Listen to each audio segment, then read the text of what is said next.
to all about the next installment, which is the 8th version of the film, which is also known as The Fate of the Furious, aka Fast and Furious 8. So before I start, make sure you all like the video. Subscribe. So like the video, subscribe. Comment down below what you guys think. Hit the notification. So hit the notification bell and hit all. So you're alerted of when I make brand new uploads. Right? So without any further ado, let's begin. So, The Fate of the Furious. The Fate of the Furious. The Fate of the Furious. So Fate of the Furious 2017. Here we go.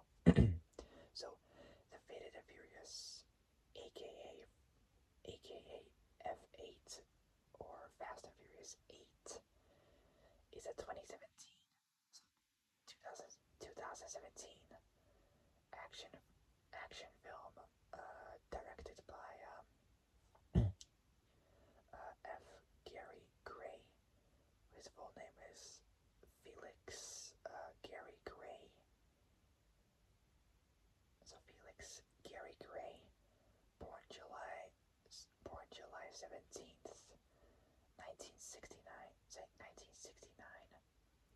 age 55, from New York City, and written by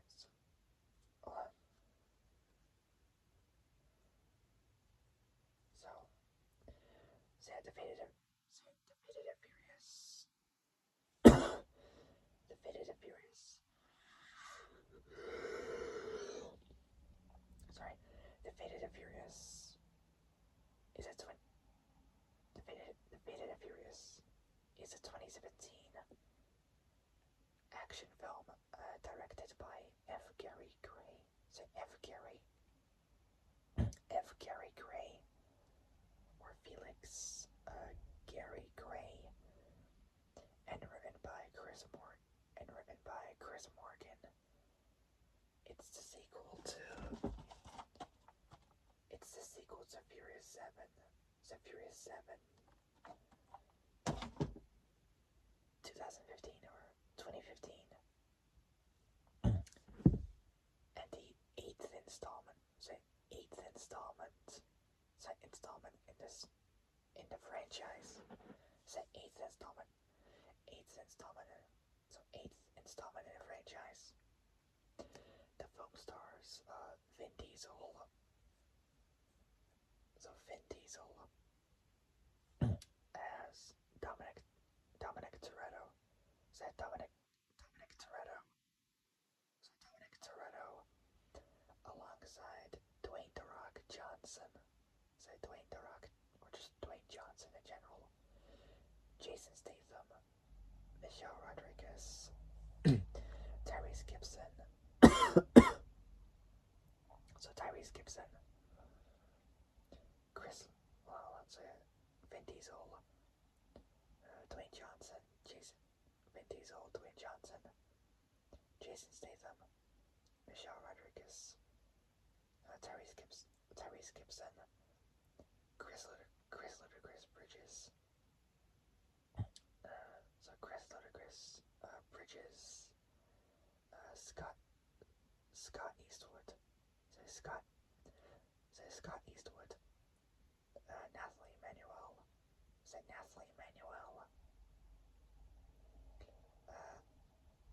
Elsa Pataki, Kurt Russell, and Charlize Theron. Charlize Theron.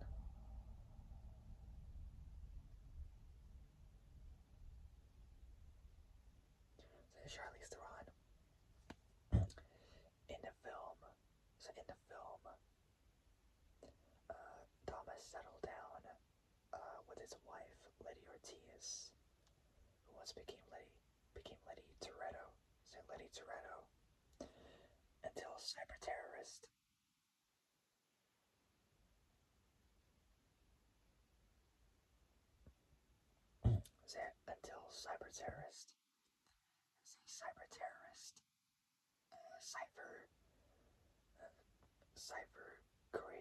Cypher coerces him. I think I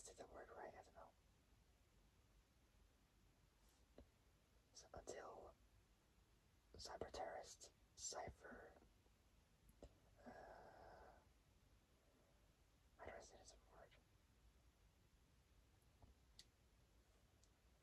Until cipher coerces, coerces. Sorry, there's coerces. I think I said it right. I can't remember. I think I said it right. Yeah, coerces. So in the film, Thomas settled down with his wife. So settled down with his wife Lady Ortiz, who once became Lady Toretto, will change their name to Toretto until cyber terrorist Cypher Cypher coerces, Cypher coerces him into working for her, so working for her, and turns him against his and turns him against his team. So it turns him against his team. So turns him against his team, forcing them to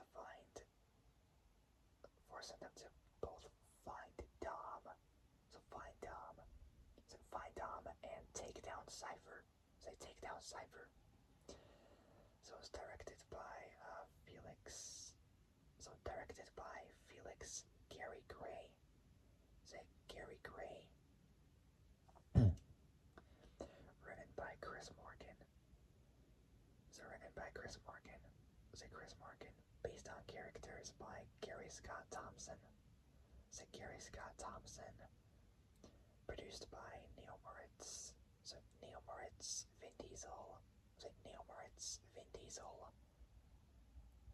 Vin Diesel, Michael Fontrell, and Chris Morgan, starring Vin Diesel, Dwayne Johnson, Jason Statham, Michelle Rodriguez, Tyrese Gibson, Chris Ludacris Bridges, Kurt Russell, Charlize Theron, and Scott Eastwood as well.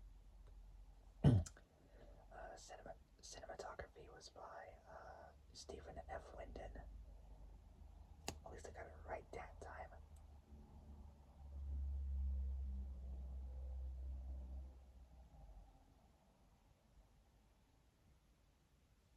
So cinematography, Stephen F. Linden. Whenever I screw up on that name, I usually say Wilson or something. I don't know, but now I got it right. Thank God for that.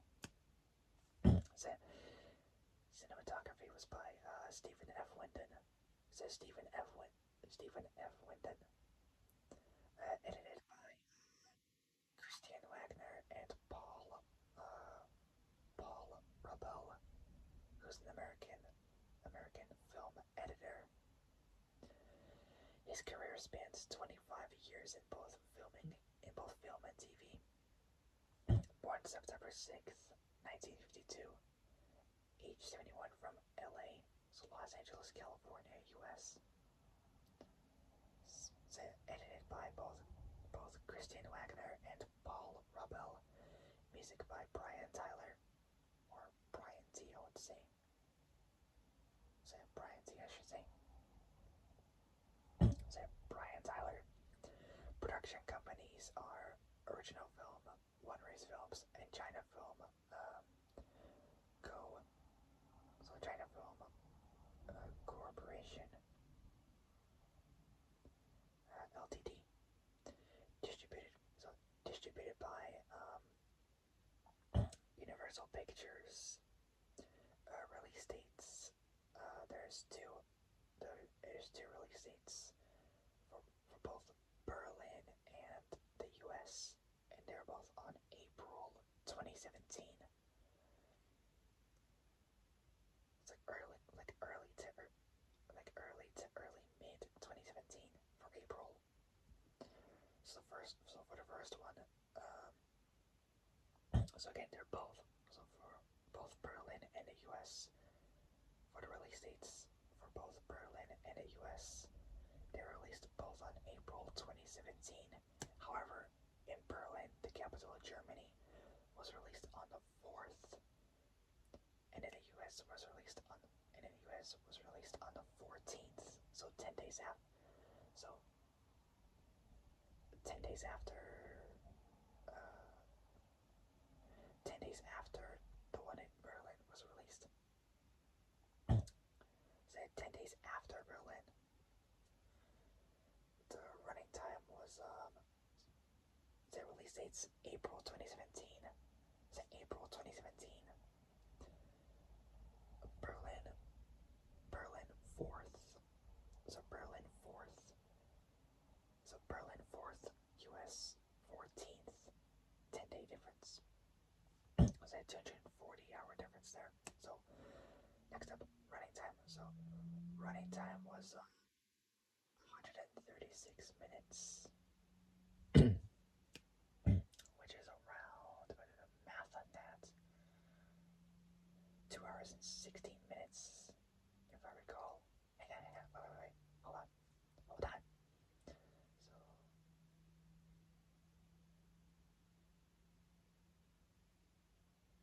was it 2 hours and 16 minutes? Did I say it right? Pretty sure I did. Yeah. So running time was 136 minutes. Say 136 minutes. Which is 2 hours and 16 minutes. And hold on, running time. 136 minutes. 136 minutes.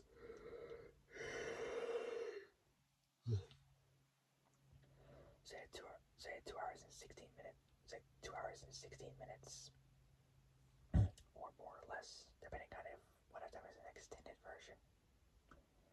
Oh no, probably. Say 2 hours and 16 minutes. Countries are both the US and China. Say US and China. Languages both English and Mandarin, like Mandarin Chinese. The budget was between both 250 to 270 $1,000,000. The budget between 250 to $270 million.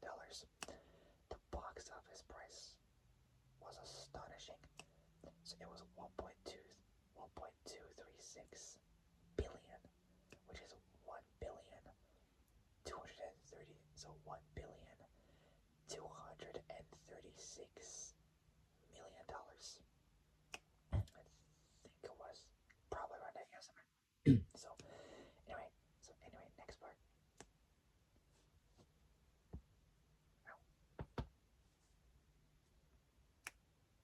Whatever, dude, don't do this. Just feels stiff.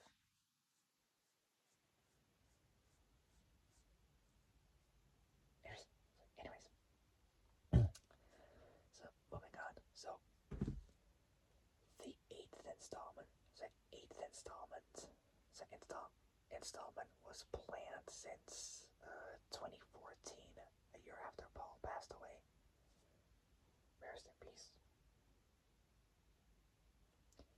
I don't know what the correct brain method is 100%, but like that's the only one I got, and there's like another one I know like a couple of them, but again I don't really know the proper one. So I don't know the proper brain method. Anyways, so the eighth installment. So the eighth installment was planned since 2014, a year after Paul Walker died. So after he passed away, and plot details were first announced. In March 2015, a month before Fury 7 was out. So the eighth installment was planned since 2014. So 2014, and plot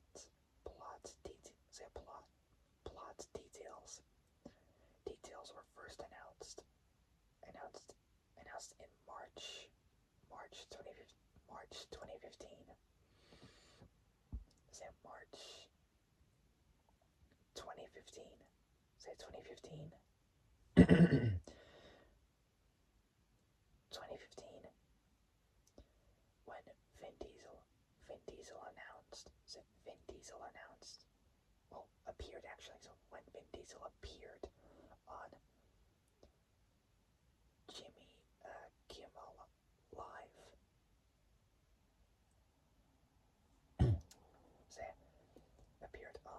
Jimmy Kimmel Live and announced that the film would be set in New York City, the land of opportunity.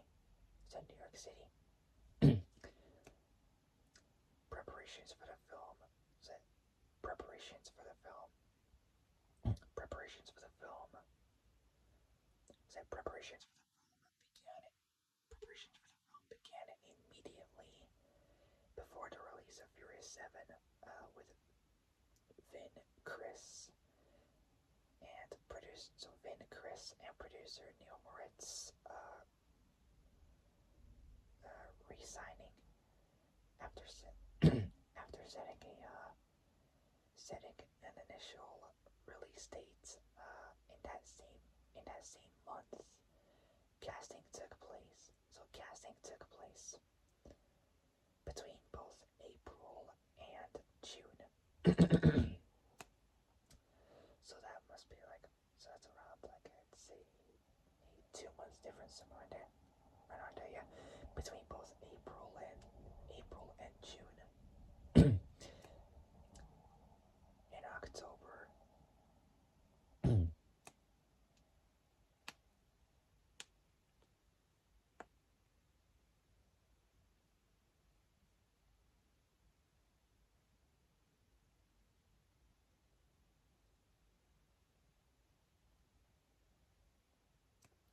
So in October, Gray was announced to direct the film in place of James Wan,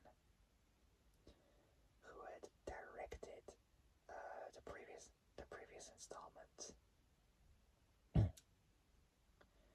which was Furious 7. Composer Brian Tyler, who had scored the third, fourth, fifth, and seventh installments, returned to compose the scoring soundtrack.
So composer Brian Tyler, who had scored the third, fourth, fifth, and seven installments.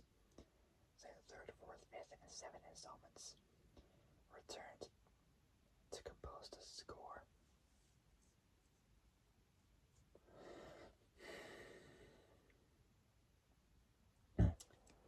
Principal photography began in March 2016.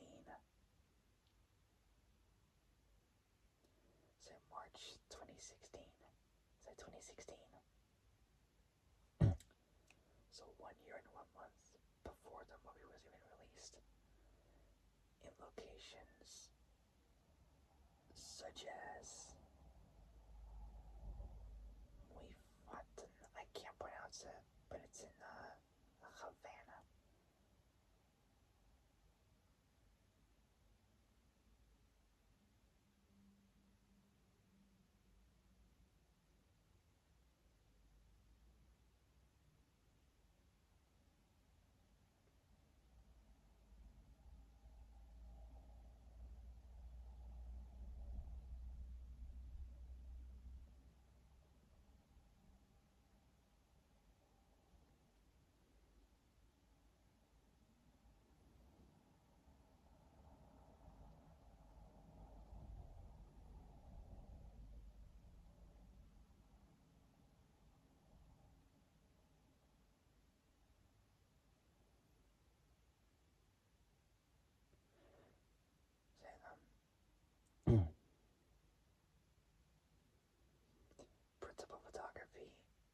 movie began in March 2016.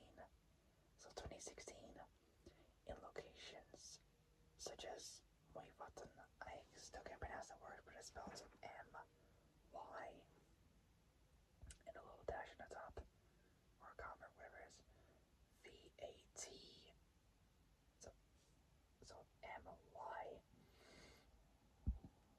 so M-Y, with a dash, so M-Y, with a dash on top of the Y, V-A-T-N, Havana, so Havana, so Havana, Atlanta, so Atlanta, where they also filmed the Fury 7, so Atlanta, Cleveland, I think it's Cleveland, Ohio, I think, I'm not too sure, and New York City, say New York City, or NYC, the land of opportunity, say New York City, continuing the franchise, so continuing the franchises, so continuing the franchises, tradition of filming around the world, so around the world, with an estimated production budget of up to 200, with an estimated production budget of up to $270 million. Say 270, so $270 million. Say $270 million. It's one of the most expensive films ever made. It's the first. This is the first. So it's the first film in the series since Tokyo Drift. So Tokyo Drift 2006. Not to star Paul Walker as Brian O'Connor, following his death in November 2013.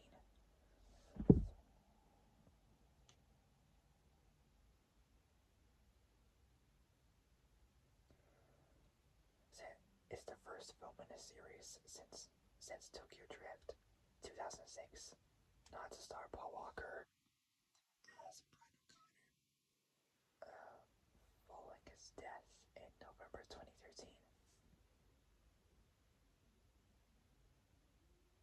Rest in peace, Paul. I miss you, buddy. So it's the first. So it's the first. So it's the first film in a series since Tokyo Drift. Tokyo Drift 2006. Not to star Paul Walker.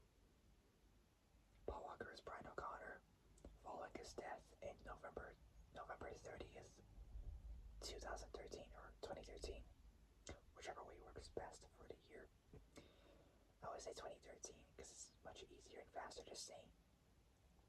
So, following his death in November 2013, The Fate and Furious or Fast 8 premiered in Berlin, the capital of Germany, on April 4th. So very early April 2017 or 2017, and was theoretically released in the US on April 14th. So April 14th by Universal Pictures. So Universal Pictures, it received mixed to positive reviews from critics. Say critics, with praise for the performances of both the cast and action sequences, but criticism for the storyline. The film was a box office success, grossing over $1.2 billion, so it's $1,200,000,000 worldwide, making it the 13th film and the second in the franchise. So franchise after Furious 7, 2015, to gross over $1 billion. So $1 billion. That's pretty good. That's good. The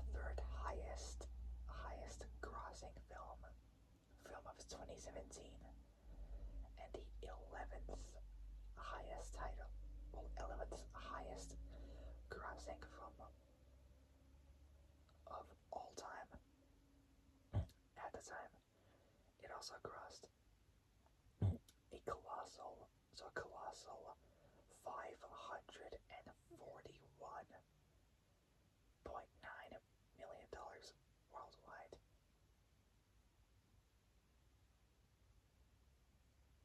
It's like so around 541,900,000.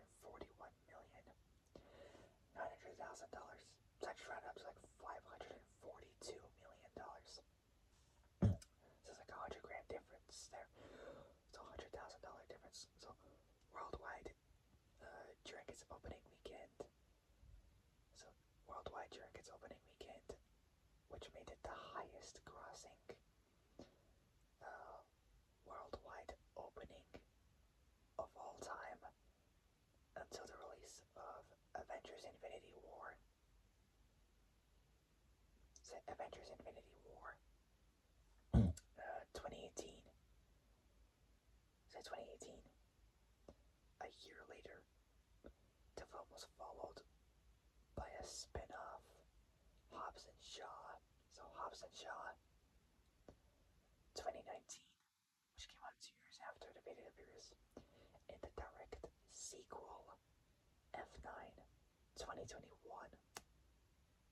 which that came out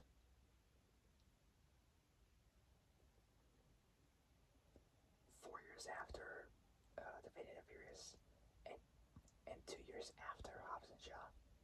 So in a direct sequel, sequel F9 2021.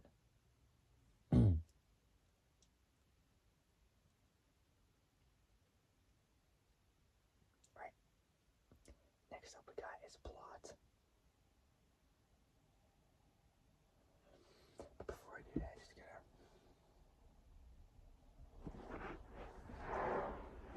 plug the phone in.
Alright.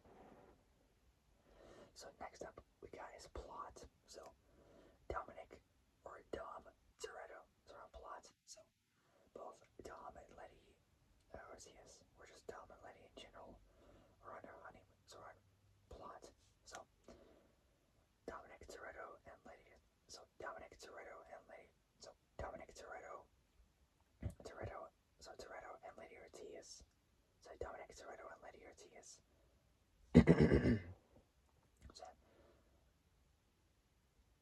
Dominic Toretto and Letty Ortiz. So Ortiz are on their honeymoon in Havana. Say Havana, both the capital and the largest city.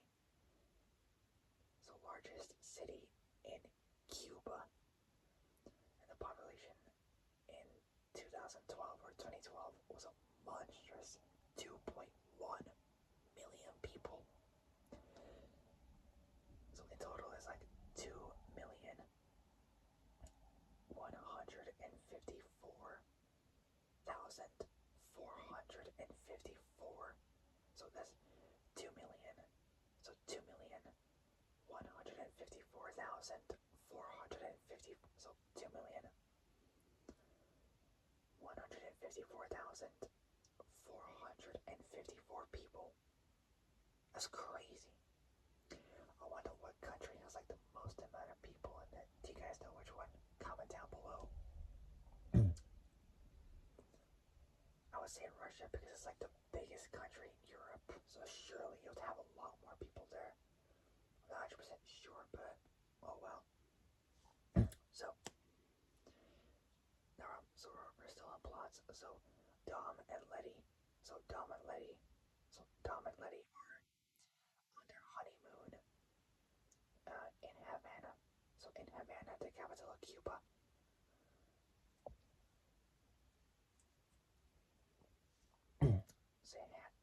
Say Havana, the capital of Cuba. When Dom's cousin Fernando gets into trouble. So when Dom's cousin Fernando gets in trouble, owing money to local racer Raldo, Raldo's a loan shark. Dom challenges Raldo to a race, bidding Fernando's 1949. So 1949. Is it 1949?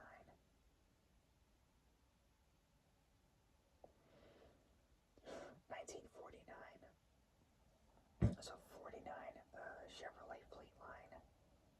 So Fleetline against Raldo's 1956. So 1956. 56 Ford Fairlane. So Ford Fairlane. Fairlane Crown Victoria. Is it Victoria? And wagering his own 1961. Is it?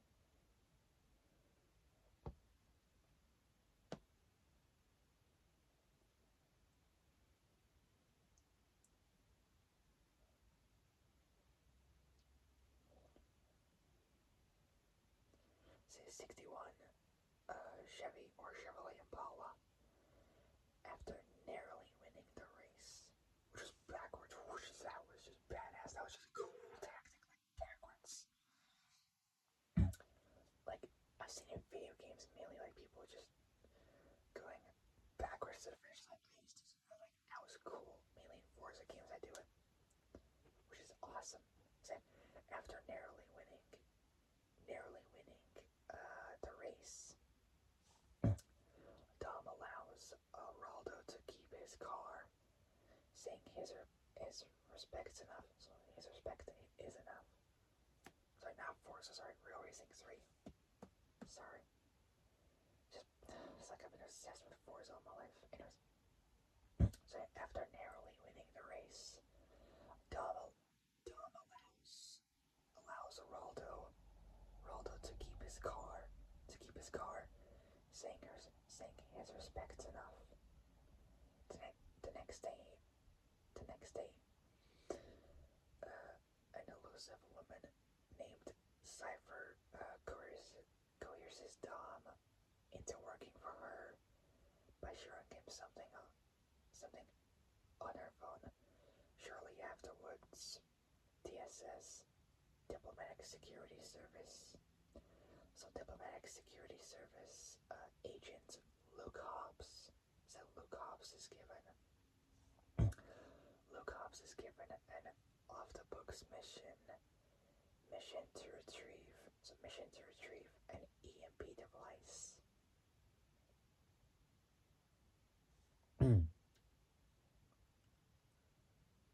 So EMP device from a military outpost in Berlin. So from a military outpost in Berlin. So in Berlin. So from a military outpost in Berlin, the capital of Germany. And is warned that he'll face arrest if captured. So face arrest if captured. Hobbs recruits Dom and his team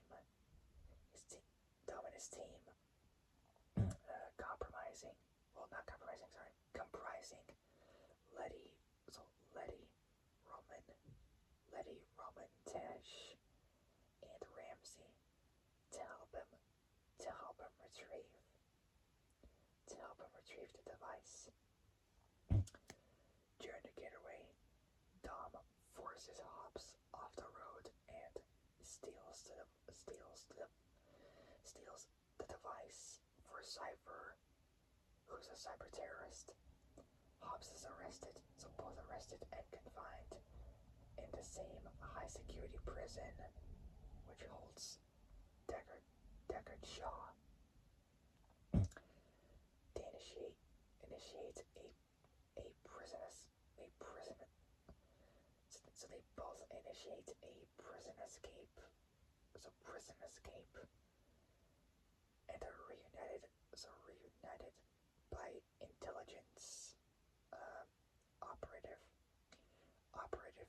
Mr. Nobody, Mr. Nobody, and his protege Little Nobody, played by Scott Eastwood. He also was in Overdrive 2017. That was one cool movie. So they initiate a prison escape and are recruited by intelligence operative Mr. Nobody. Mr. Nobody. Mr. Nobody and his team, and his protege, sorry, Little Nobody, to help the team both find Dom and capture Cypher. When both Hobbs and the team protest working with Deckard, he reveals that Cypher had hired his brother Owen Shaw, played by Luke Evans, who was last seen in the faded. He was last seen in Furious 6 2013 and then Furious 7 2015. I'm not sure if he returned to the last installment of the franchise, but we're going to find out. So, when both Hobbs and the team protest working with Deckard, he reveals that Cypher has hired his brother Owen Shaw to steal the Nightshade device and Mose Jakande to steal God's Eye from the previous installments of Furious 7. So to steal God's Eye, Ramsey's software program, the team tracks down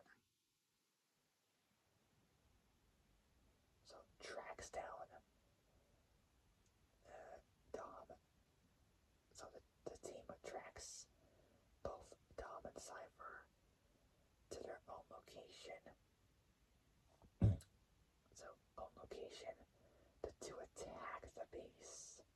So both attack the base and steal God's Eye. Steal God's Eye.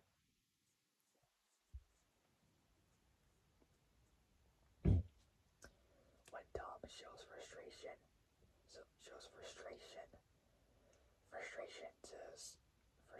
with Cypher, she shows him his ex-lover and DSS agent. So DSS agent Elena Neves, as well as their son Brian Marcos, whose existence Dom was unaware of, having kidnapped both to secure his loyalty. Cypher sends Dom to retrieve a nuclear football.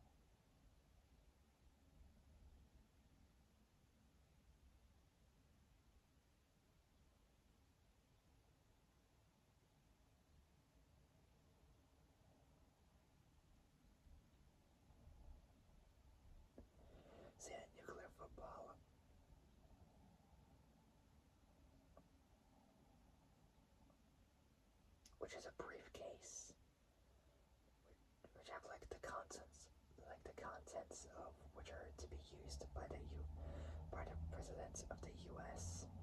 to both communicate and authorize a nuclear attack while away from fixed command centers, such as the White House, such as either the White House Situation Room or the Presidential Emergency Operations Center.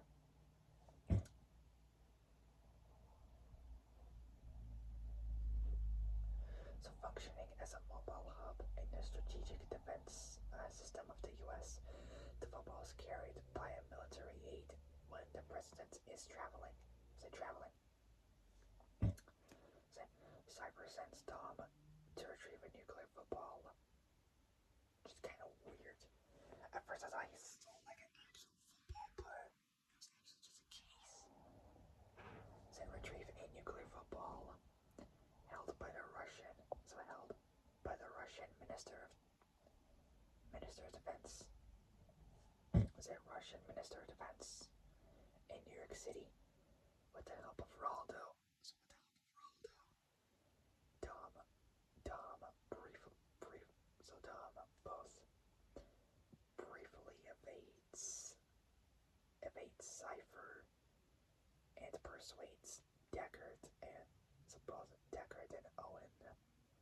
So Deckard's and Owen's mother, Magdalene Shaw, A.K.A. Queenie, to help him, offering to arrange the Shaw brothers, freedom. So their freedom from government custody if they rescue his son. If they rescue his son from Cypher's plane. Cypher hacks into the electronic systems of many cars, remote controlling them via auto drive, which is autopilot.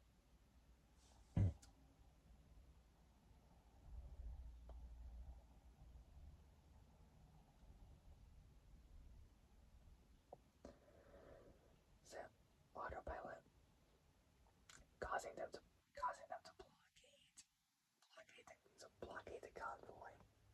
So block the convoy so that Dom can take the football. The team intercepts Dom in their cars, but Dom escapes and Dom both escapes and seemingly kills Deckard, who later is revived by his mother, Queenie, or Magdalene Shaw.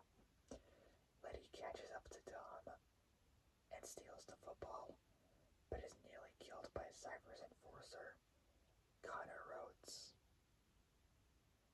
who later shoots Elena. Look into that a little bit. So Letty catches up to Dom and steals the football, but is nearly killed by Cypher's enforcer. So Cypher's enforcer, Connor Rhodes. So Connor Rhodes. So Rhodes, before Dom stops him and forces the football from Letty. In retaliation, Cypher lets Rhodes execute a tied-up Elena in front of Dom, threatening to kill his son next should he fail to cooperate with her again. And Rhodes literally shoots Elena, like in front of her son. Like, what?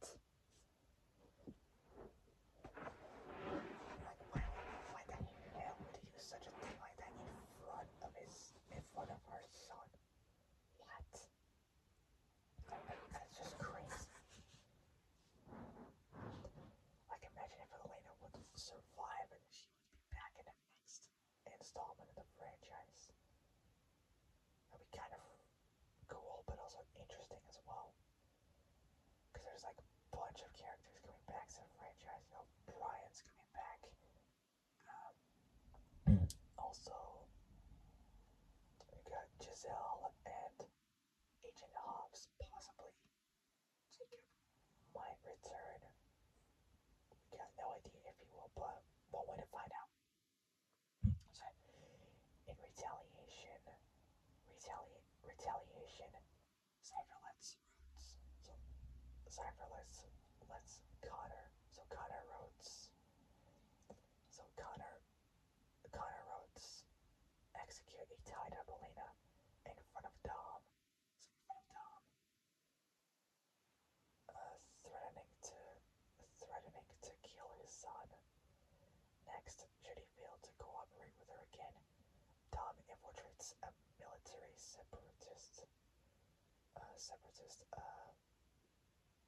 Russian military base in Vladimir, Russia. So Russia, to use the EMP device to disable both security, so security, security, security, and a nuclear submarine.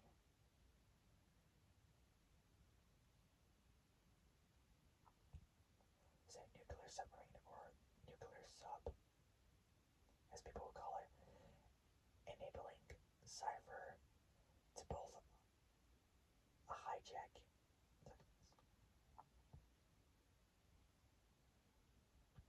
attempting to both hijack it and attempt to use its arsenal to trigger a nuclear war. Say a nuclear war. They're intercepted.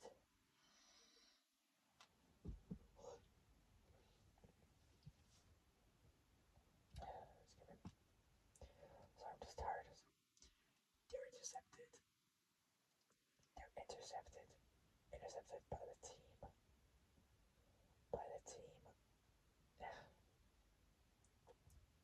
Who shut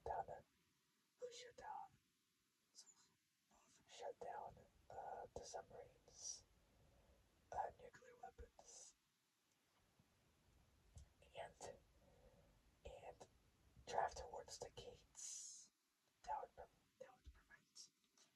the sub from leaving the sea while being pursued by separatists or Russian military base, whatever way works best.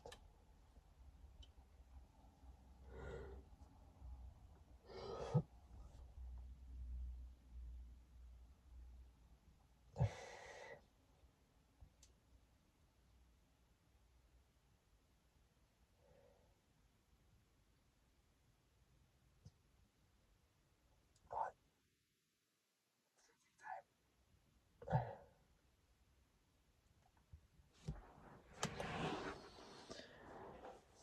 whenever my eyes stink so bad, hold them down for like I don't know, 10, 15, maybe 20 seconds and just like forcefully open them like that so the pain just tries to ease off.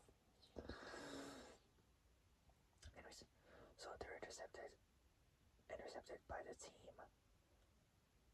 who shut down the submarines and nuclear weapons and drive toward the gates that would prevent the submarine or prevent the sub from leaving the sea while being pursued by separatists. Deckard, who faked his death with the help of Magdalene and Dom's former crew members, Leo and Santos, who were last seen in Fast 5 2011. Crew members Leo and Santos teams up with Owen and infiltrates Cypher's plane to rescue Dom's son. I think Dago and Leo should also return to the franchise. So they should return. So Dago and Leo should return. So it teams up with Owen and infiltrates Cypher's plane to rescue Dom's son. Once Deckard reports that the child's safe, Dom turns on Cypher, turns his back on Cypher, betrays her now. So Dom turns on Cypher and kills Rhodes before rejoining his original team. Cypher fires an infrared, well, an infrared, so an infrared. I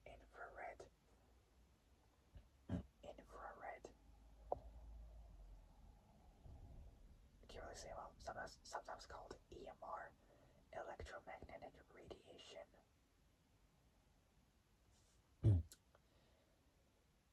The homing missile or heat seeker at Dom's charger.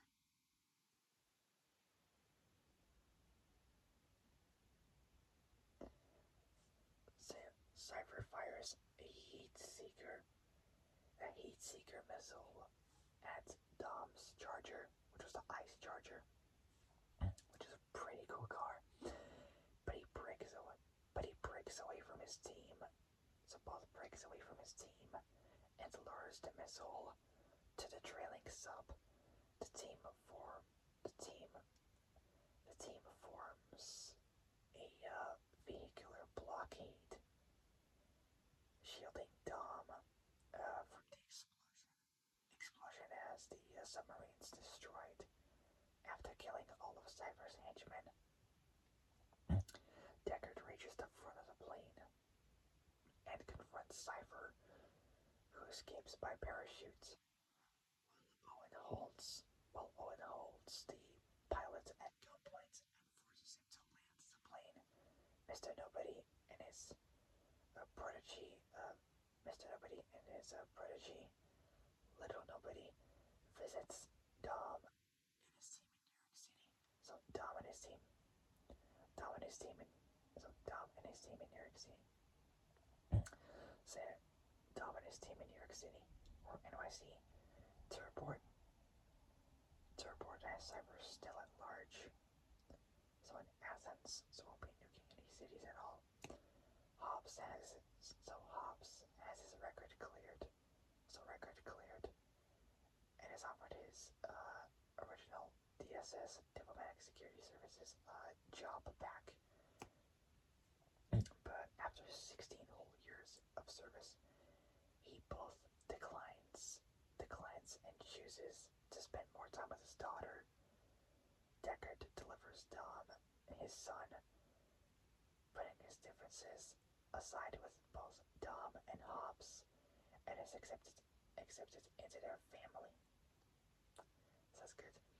Dom names his son Brian and celebrates with his friends. So they named him after Brian O'Connor, who hasn't been around since Furious 7 and since Paul Walker's demise in 2013. I just say demise better than death. Death kind of sounds a little bit vague, I would say. Alright, next up we got is cast. So there's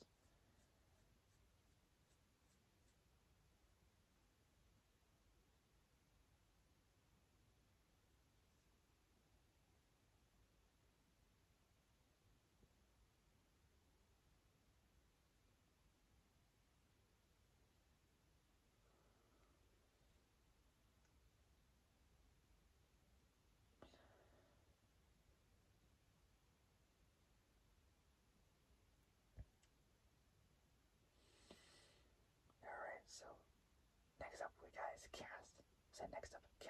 So let's do it. So we got first one. Vin Diesel as Dominic Toretto. Dominic Toretto, a former criminal pro street racer,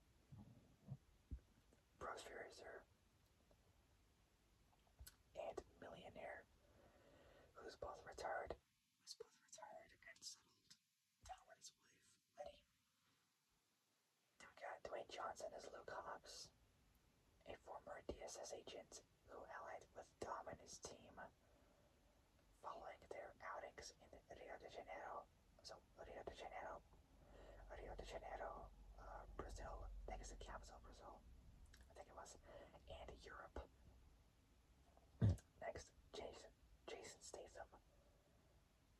Deckard Shaw, a former Special Forces soldier or British Special Forces assassin and intelligence agent who was imprisoned by Hobbs and the DSS after his defeat in LA in Furious 7 2015 after he killed Han and almost put Dom's family in danger. Say a former special forces soldier and intelligence agent who was imprisoned by Hobbs and the DSS after his defeat in LA, who serves as an ally to help Dom's team take down Cypher. Say Cypher. Next up, Michelle Rodriguez as Letty Ortiz, a former pro street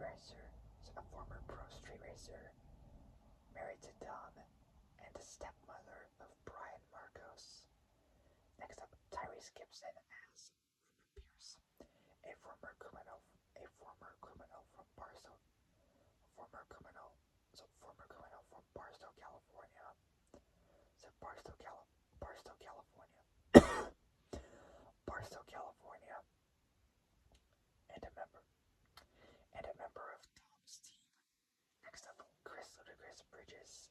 So Chris Ludacris Bridges as Tej Parker. So Tej Parker, a mechanic from Miami, and Chris Ludacris Bridges as Tej Parker,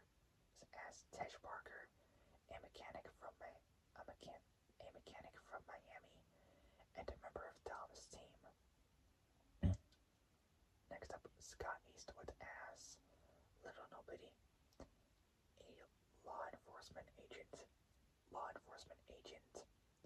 working under Mr. Nobody.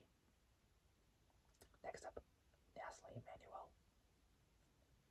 as Ramsey, a British computer activist and a member of Dom's team. So Little Nobody was working with Mr. Nobody. Hold on. So Little Nobody was working with Mr. Nobody undercover. So we got Nasli Emanuel next as Ramsey, a British computer activist and a member of Dom's team. Next up, Elsa Pataki as Elena Neves, the biological mother of Brian Marcos and a former Rio de Janeiro cop. So Rio de Janeiro cop who moved to the U.S. to become Hobbs's new partner at the DSS. Next up, Kurt Russell as Mr. Nobody. Say Mr. Nobody. Mr. Nobody, an intelligence operative and a leader of a covert ops team, which previously aided Dom and his team in taking down Deckard in Abu Dhabi. I think it was the capital of the UAE, I'm not really sure. And next one we got is Charlize Theron.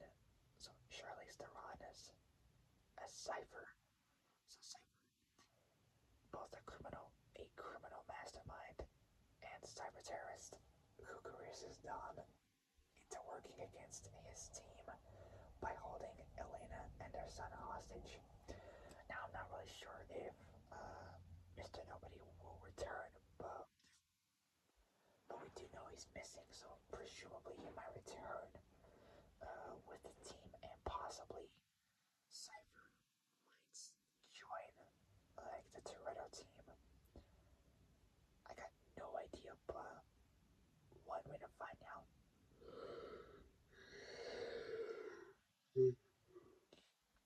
Say Kurt Russell as Mr. Nobody, an intelligence operative and the leader of a covert ops team, which previously aided Dom and his team in taking down Deckard in Abu Dhabi. So which was in the UAE. I believe it's the capital of the UAE. Not 100% sure. Anyways, last one we got is Charlize Theron. Charlize Theron as Cypher, a criminal mastermind. So both a criminal mastermind and cyber terrorist who coerces Dom. So a criminal mastermind and cyber terrorist who coerces Dom into working against his team. So into working against his team by holding both Elena and their son Brian Marcos hostage. Both Tego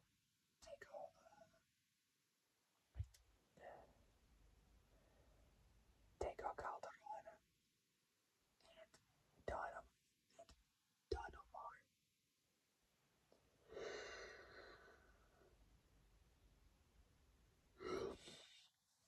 say both Tego Leo, not Tego Leo, sorry, Tego Calderon and Donamar reprise their respective roles as Tego Leo. There we go.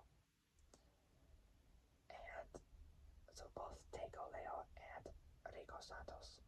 Say Tego Leo and Rico Santos. Former members. So former members. Members of Dom's team. Say Dom's team from from Los Bandoleros. So Los Bandoleros and Fast and Furious, A.K.A. Fast 4, both from 2009, and Fast 5, and Christopher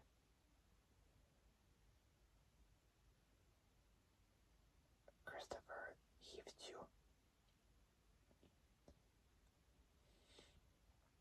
Can't really pronounce the name right.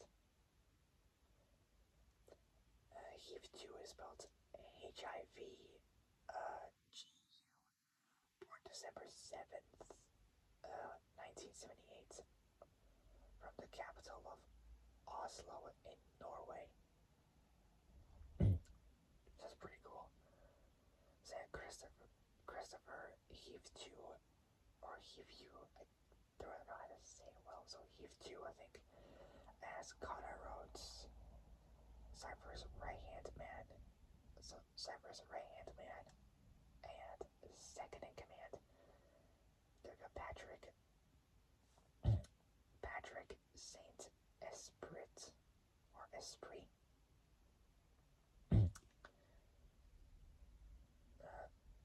Appears as D.S. Allen. And then we got Luke Evans.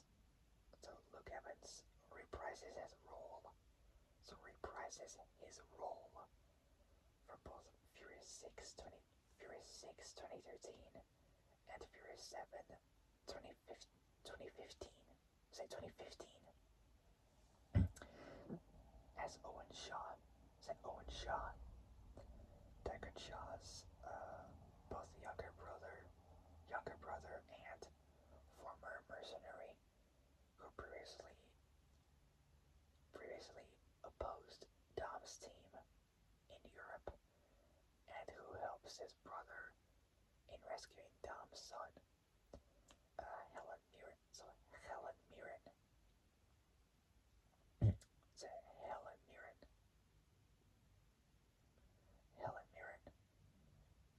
A.K.A. Queenie, makes an uncredited cameo appearance as Magdalene Shaw, the mother of both Deckard and Owen Shaw.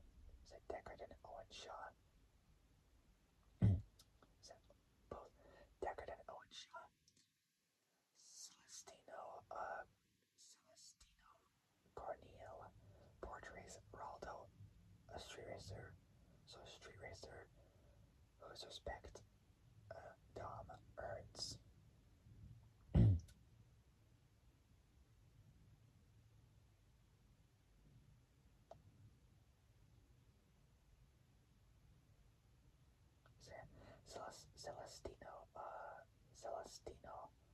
Celestino Corneal.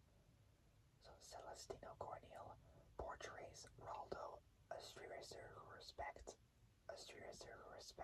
Dom's Dom earns. Say who's respect Dom earns. Alright.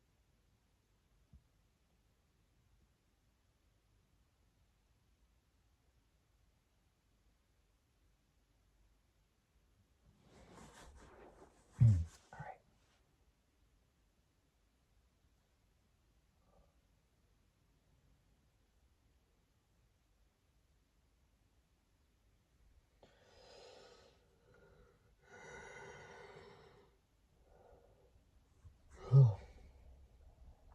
Alright, next up, production. So our production.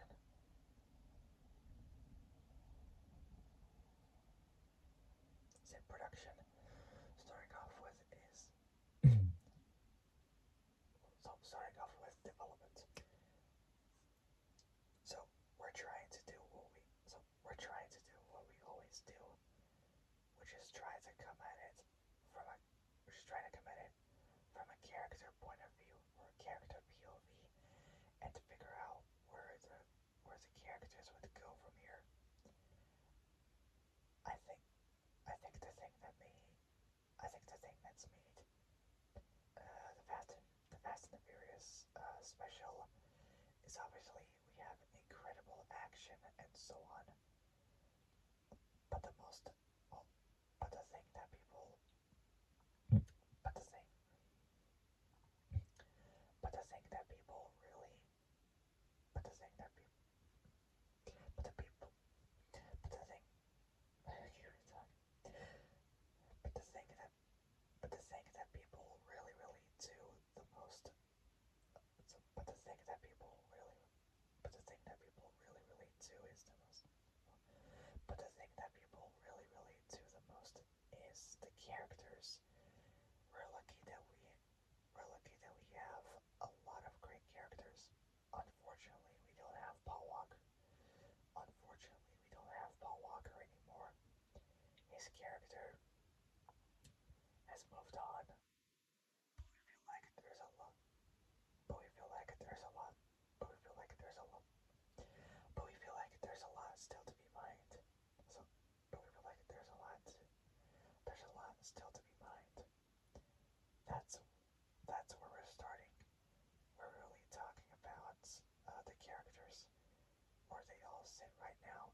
It's a huge challenge, and that quote was by Neil Moritz, the Fast and Furious franchise producer, in November 2014, a year after Paul died.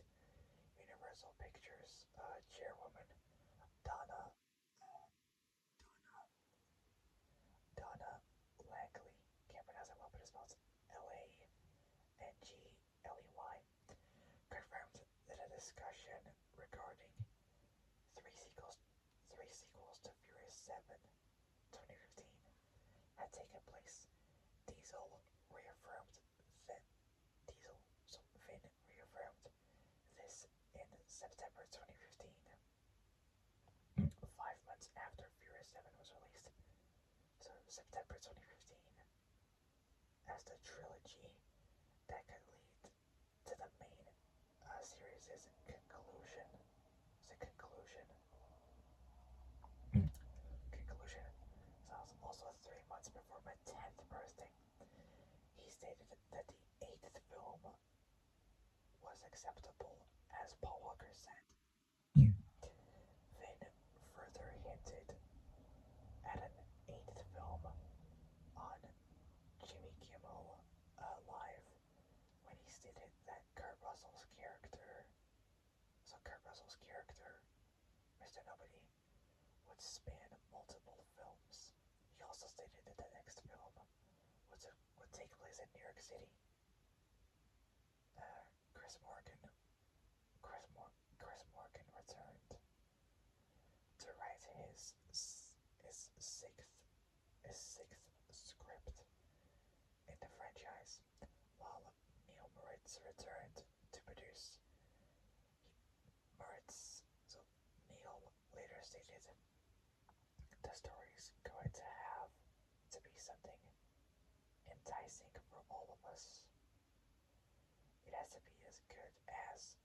better than Furious 7. At the 2015,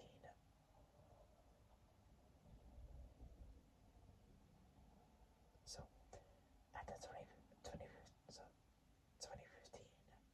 2015, CinemaCon in Las Vegas. So in Las Vegas, so in Vegas, Vin announced, so Diesel announced the film for an April 14th. So for an April 14th. So April 14th. So that's like mid-April, let's see. 2017. Say 2017 release date. In August, at the 2015 Teen Choice Awards. So Teen Choice Awards, where Furious 7 received the award, for Choice Movie, Action, and Paul Walker. So Walker received the award for Choice Movie Actor, Action, or that's like either Caleb or Cody Walker. Was it either Cody or Caleb? I kind of forgot. But Walker received received the award for Choice Movie Actor. So Choice Movie Actor, Action.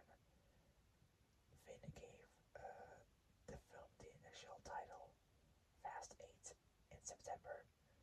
He stated that the script had almost been completed and expressed interest in Rob Cohen, who directed the first film, to direct the 8th film. Furious 7 director James Wan, which was originally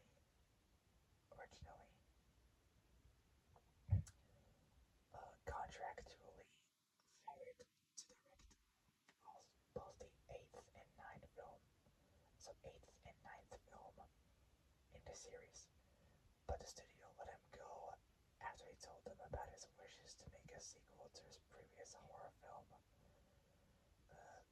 The Conjuring 2013.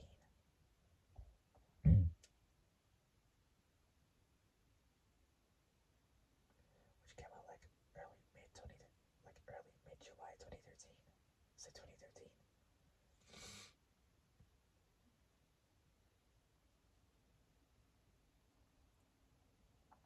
So Fury 7 director.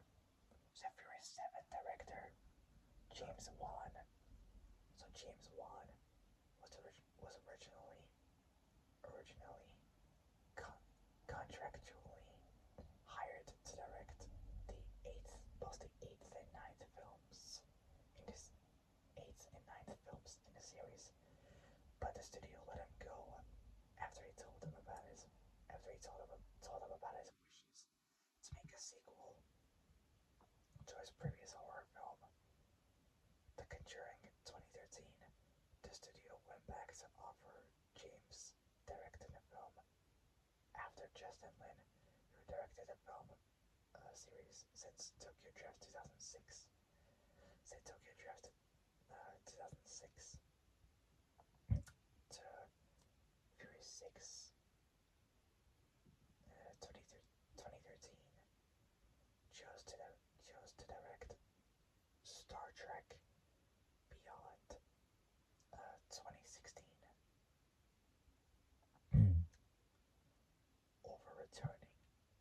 over returning to the series, but James firmly declined due to the seventh film's demanding production impacting on his health. In October, Finn announced on The Tonight Show, starring Jimmy Fallon,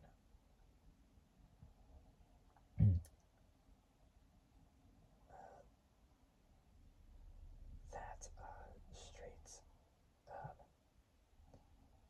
straight out of Compton, straight out of Compton,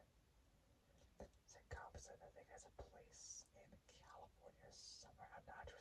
I think it might be a place. I'm not too sure. So in October, Finn announced on the Tonight Show. Sorry, Tonight Show. So Finn announced in October. Finn announced on the Tonight Show, uh, starring Jimmy Fallon, that Straight Company 2015 director F. Gary Gray, or Felix Gary Gray. Said Felix Gary Gray would direct the film. In July, Neil said that Paul's character, Brian O'Connor, would not appear in the film following the use of CGI. So the use of CGI in the previous films of Furious 7 after Paul died in this after Paul died, so after Paul passed away.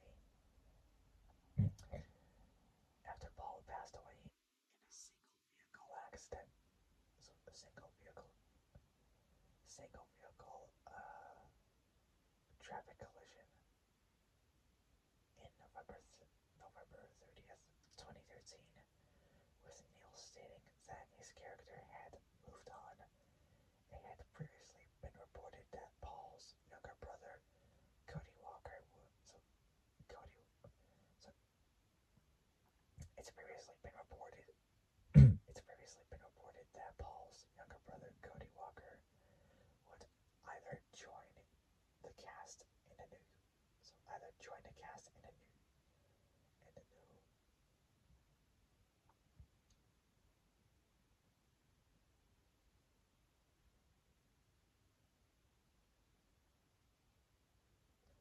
so it had previously been reported that Paul's younger brother, Cody Walker, would either join the cast in a new role, or replace his older brother in the role of Brian O'Connor. So in the role of O'Connor. However, it's later announced that the character wouldn't return to the franchise, considering Brian retired in Furious 7 to live his life happily with his kids and Mia. So, so it's previously been reported that Paul's younger brother Cody would either join the cast in a new role, or replace his older brother in the role of Brian O'Connor. However, it's later announced that the character wouldn't return to the franchise. Neil also said that the film would shift the focus of the franchise from a series of heist films to a spy caper, following a similar change in focus from street racing. So street racing in Fast 5. So street racing in Fast 5 2011. So Fast 5 2011. So 2011. In December 2016.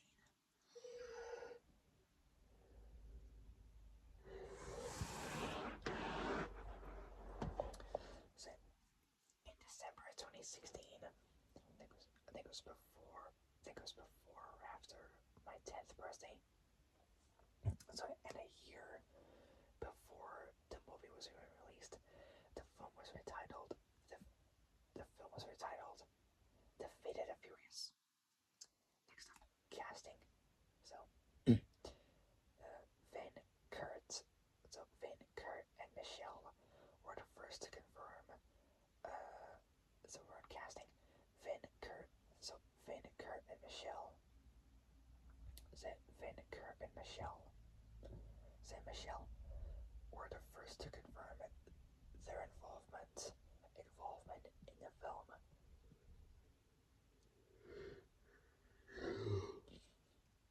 And both Tyrese and Ludacris both confirmed their return.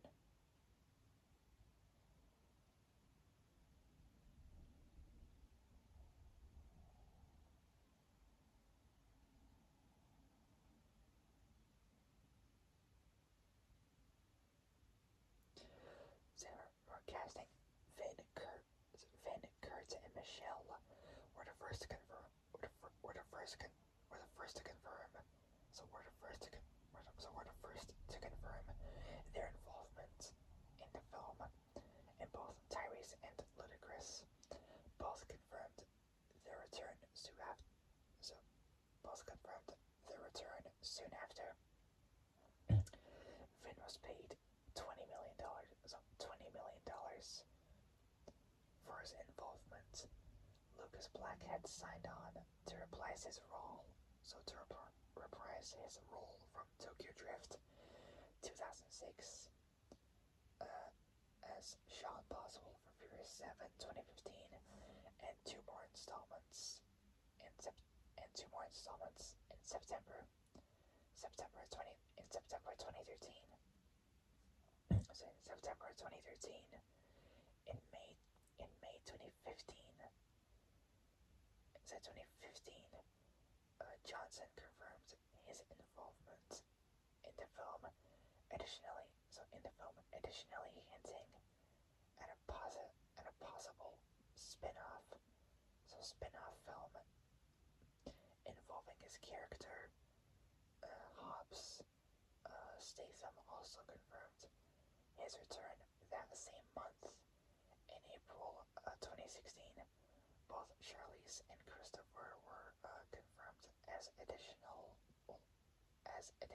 to the cast in villainous roles, while Scott Eastwood also joined the film as a law enforcement agent.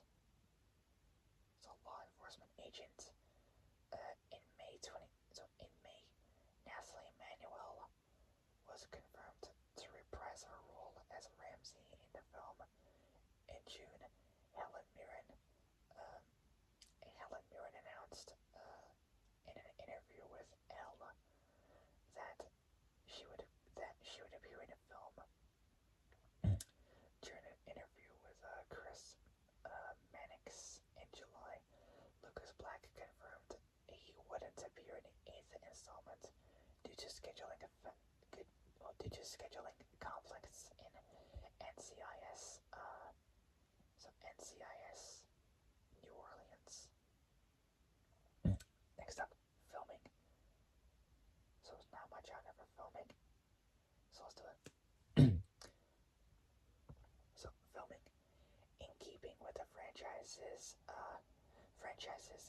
penchant for filming in exotic locations, such as both Abu Dhabi, UAE, and Rio de Janeiro, Brazil. It's announced in January 2016, so early 2016, that Universal was seeking approval from both the US and Cuban governments to shoot part of the film in Cuba. So in Cuba, principal photography began on March 14th in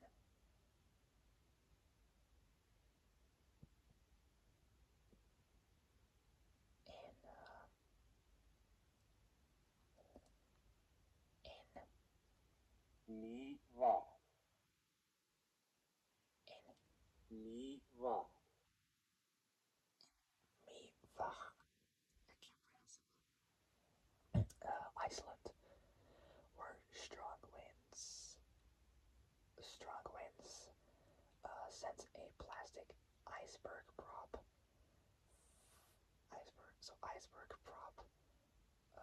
flying into a paddock.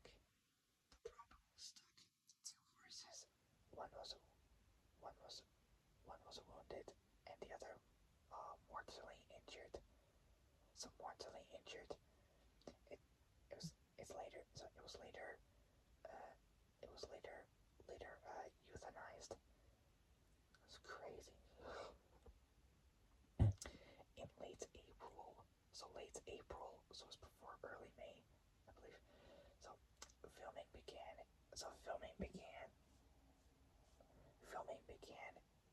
Filming started in Cuba's capital city, Havana, in May. So a month later, filming also took place in Cleveland, once again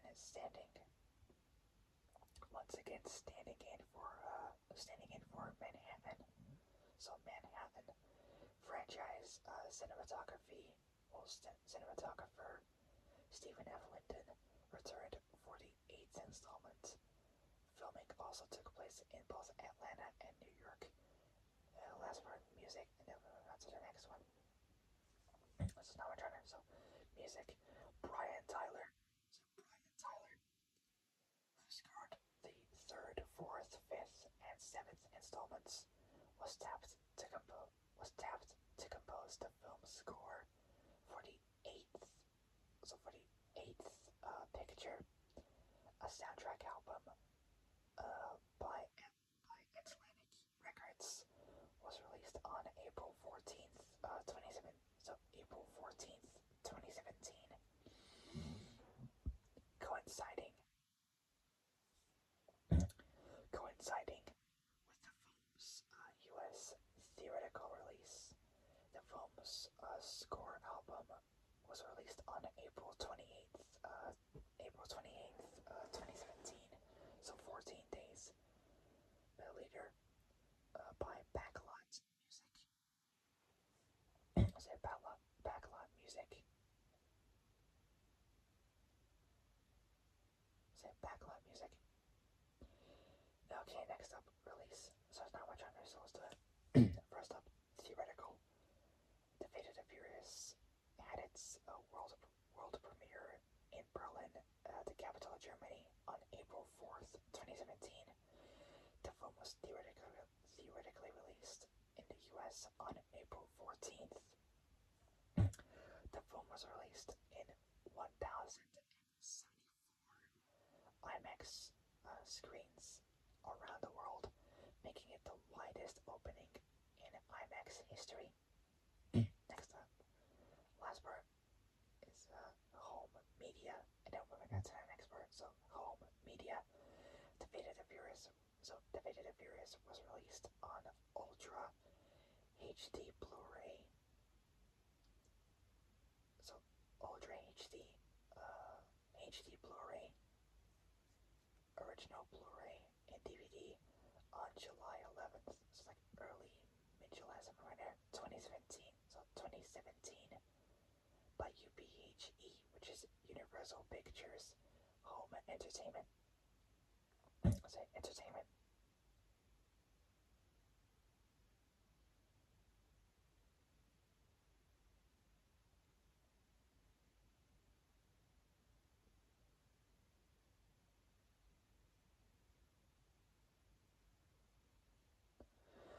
Okay, next up, reception. Starting off with his box office.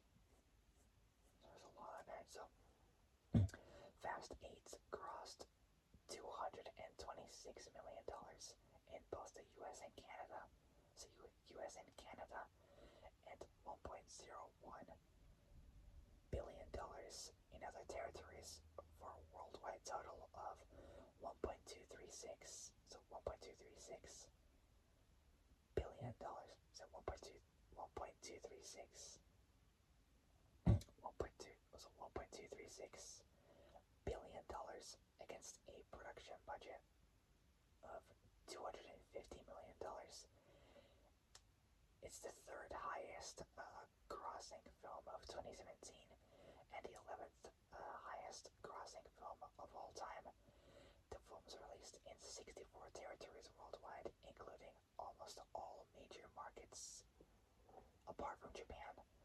So except for Japan, starting from April 12th, 2017, it was projected to earn anywhere between 300 and 375. Say 375 to a whopping $440 million in its 5 days to 120-hour opening weekend. So that's the difference between those. Let's say $65 million. Somewhere around there, yeah. So $65 million. So in its 120-hour, so 5-day opening weekend. So just times 24 hours by 5 and I get 120.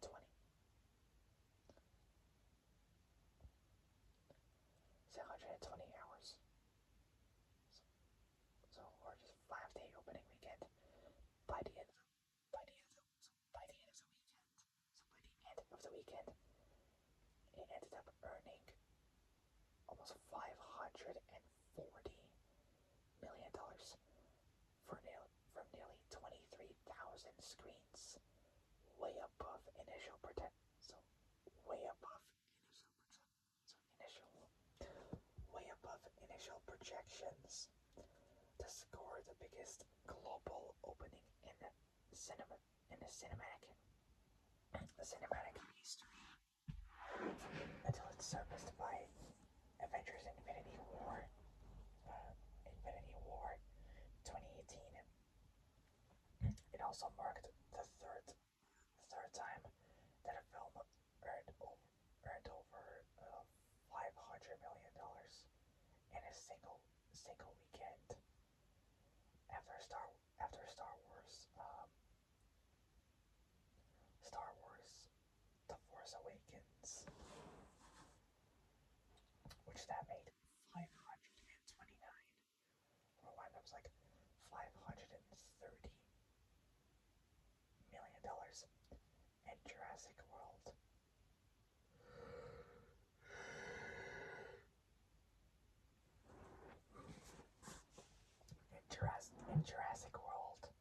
Jurassic World, $525.5 million, which is 525,500,000.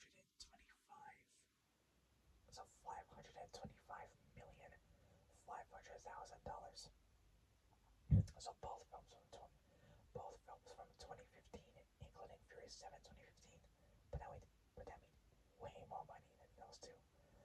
On April 30th, so very late April 2017, the film crossed the $1 billion mark. Is it $1 billion mark? Is it $1 billion mark? Being the second film in a franchise to do so after Furious 7 2015 in IMAX. So in IMAX, the film made $31.1 million. So it's $31,100,000 from 1,079 screens to record the biggest IMAX. So to record the biggest IMAX. So biggest IMAX April debuts, and the fourth biggest overall at the time. Alright, next up is both US and Canada.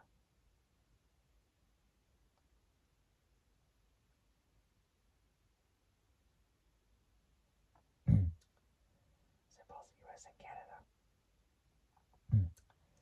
Like several of its predecessors, Fast 8 was released in the US, Canada, so in both the US and Canada in the month of April, and like its immediate predecessor, Furious 7 occupied the lucrative Easter week holiday period. I was gonna say shop, period slots. There we go. Where it's expected to open with between $100 to $125 million. It received the widest pre-summer release ever at an estimated 4,304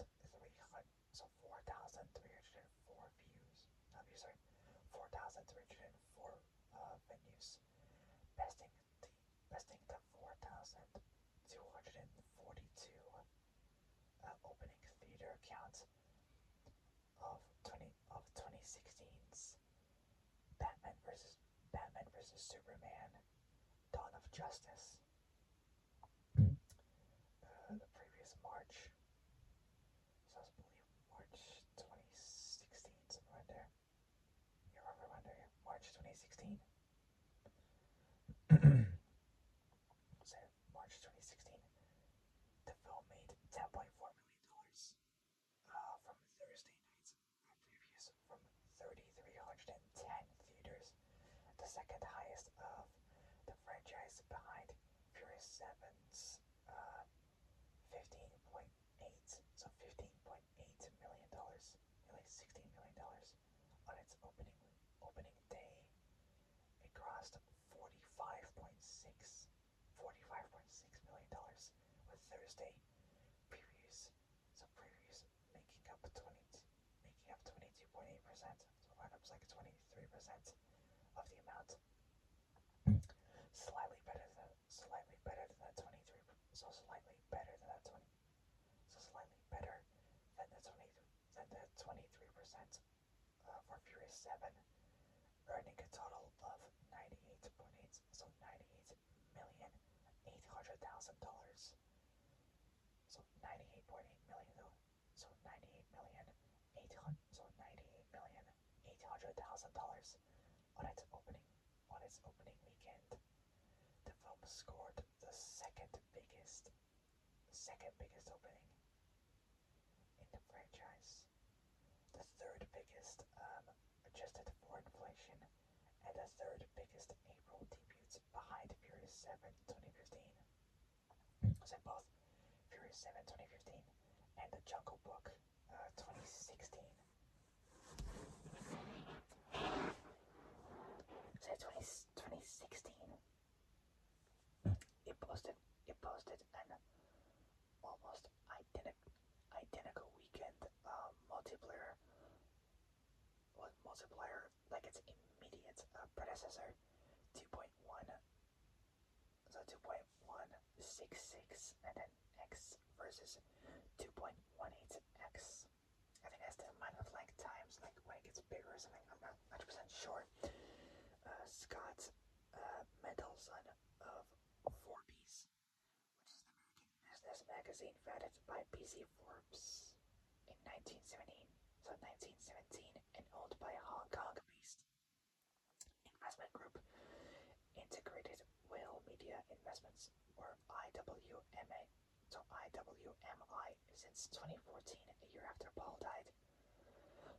Says Scott Mendelson of Forbes magazine compared to opening to Spectre 2015.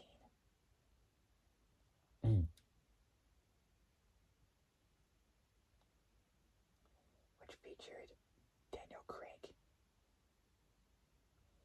Says Spectra 2015 opening fell from Skyfall 2012. Says Skyfall 2012. One notable record the film set was the best opening for a film with an African American director. It's an African American director with Gray besting his known record set with Straight Outta Compton 2015. Alright, next up, other territories. And then we got critical response. And then accolades, and then we'll to the last part, and then we'll end it there. And we got, well, 2 more bits in them left, and then that'll be it. So one notable record, the film set was the best opening for a film with an African American director, with Gray besting his own record set with Straight Outta Compton 2015. Other territories. Next up, other territories. Internationally, Fast 8 secured a release in 69, almost 70 territories. The film was projected to post an opening between $275 to $330 million. So that is a $55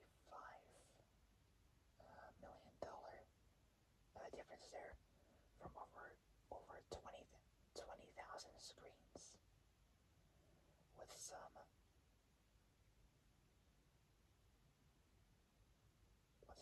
analysts believing it could go as high as between $350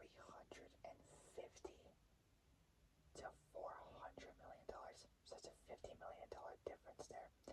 It opened Wednesday, April 12th, 2017, in 8 countries.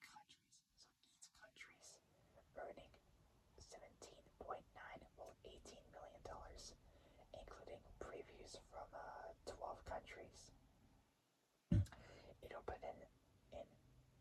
opened in 33 more. So 33 more countries on Thursday, April 2nd. So Thursday, April 2nd, April 2nd, for a total of 41 countries, earning $58.4 million.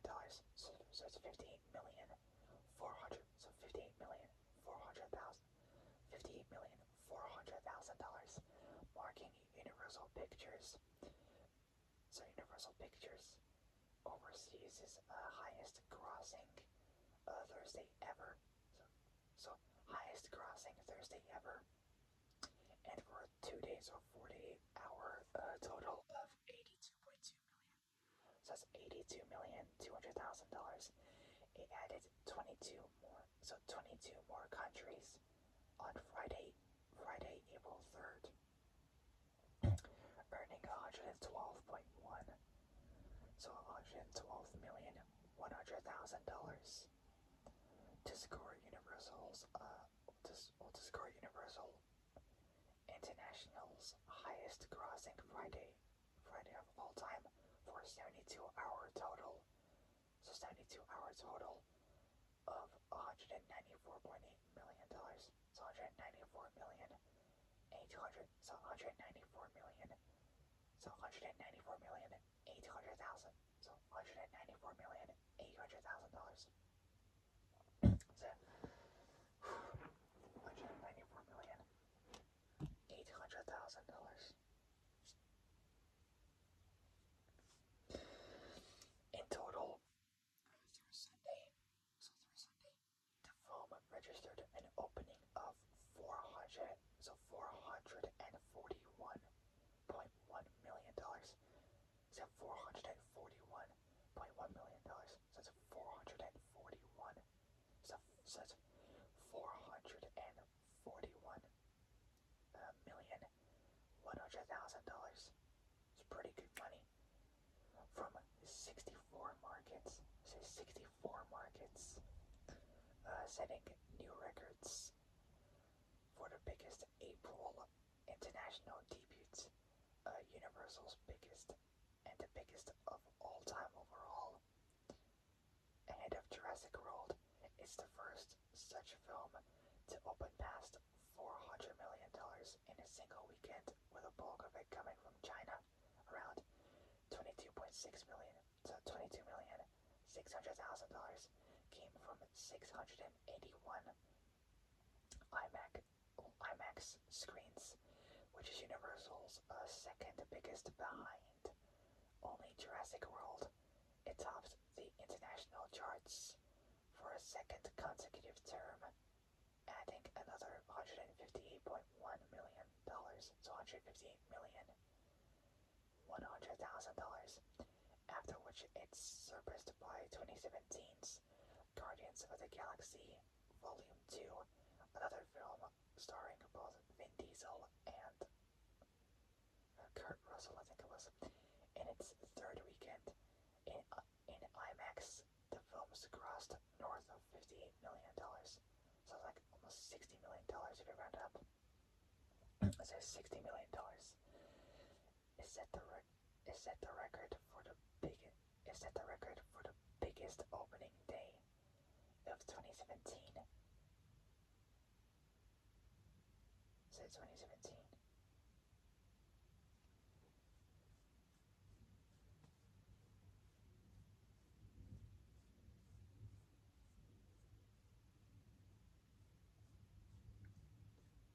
So in IMAX, the film's grossed north of $58 million. It set the record for the biggest opening day of 2017 in every territory it's been released in. So it's been released at the biggest opening day of all time. So the biggest opening day of all time in 16 markets. Universal's biggest opening day ever in 22 territories, and the biggest opening in the franchise in 38 markets. Moreover, it recorded the biggest paid previews of all time in Malaysia, Singapore, Venezuela, and Vietnam in in terms of opening weekend, the film debuted at #1 in all markets, or is it the biggest opening weekend of all time in 20 markets, Universal's biggest opening weekend ever in 28 markets, and the biggest opening in the franchise in 40 markets. The total openings were recorded in China. So China, $192 million. Mexico, 17.7 million dollars. So $17.7 million. $17.7 million. The UK, $17.5 million. Russia. So, wait, hold on. So the UK, 17.5 million dollars. Russia, $14.2 million. Germany, 13.6. Brazil, 12.8. India, 10.7. Korea, 10.6. Middle East, combined 9.9, which is $10 million. Taiwan, 9.3. So Taiwan, 9.3. France, 9.2. Is it France, 9.2? Is it France, 9.2? Australia, 9.5. Should be the other way around. Should first have been Australia, then Taiwan, and then France. Anyways, Middle East combined 9.9. Australia, 9.5. Taiwan, 9.3. France, 9.2. Argentina, 9. So Argentina, 9 million. Indonesia, 8.5. Italy, 6.7. Malaysia, 6.3. Spain, 6.1. Colombia, so both Colombia and Thailand, 4.9. Round up is like $5 million. In Panama, 4.8. Pakistan, 2.5. In Romania, 1.7. So Pakistan, 2.5. In Romania, 1.7. Comparing markets and market performance. Furious 7 had an opening world. So Furious 7 had an opening worth $250 million. So $250 million. Is that 250? $250 million. $250 million. So $250 million without both China and Russia. While Fast 8 delivered 200, so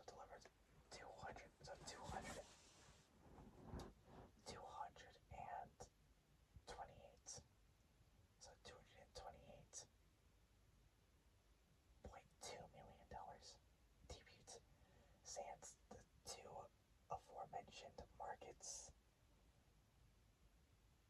So it's like around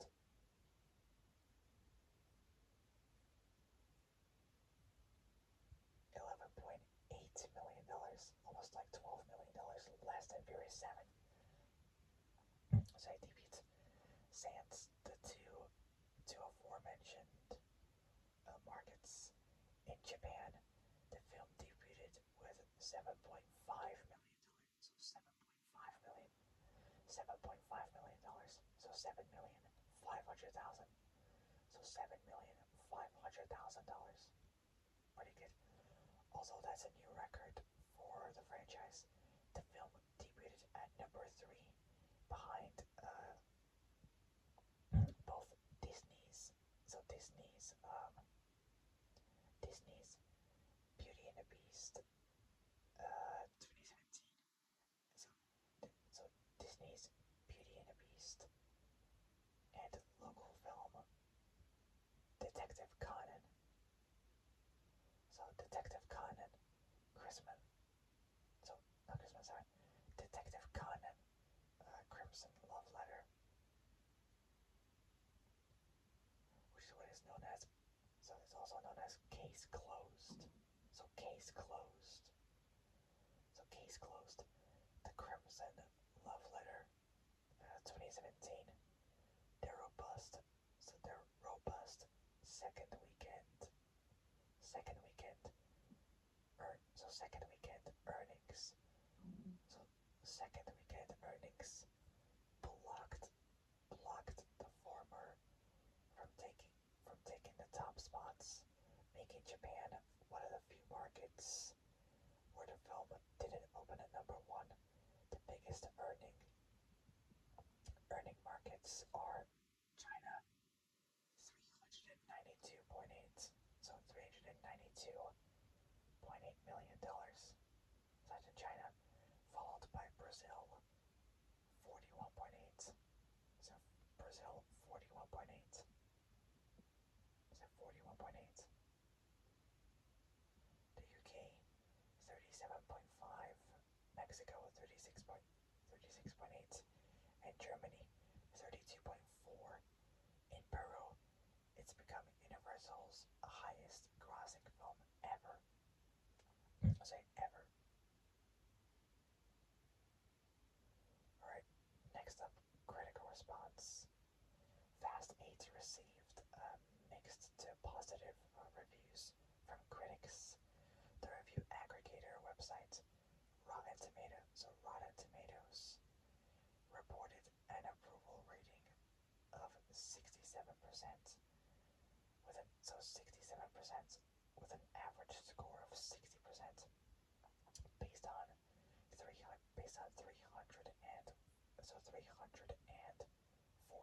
reviews.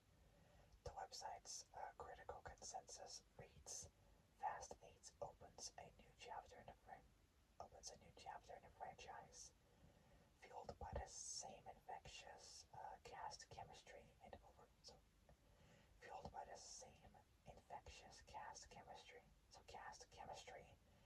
and over-the-top action. Fans have come to accept.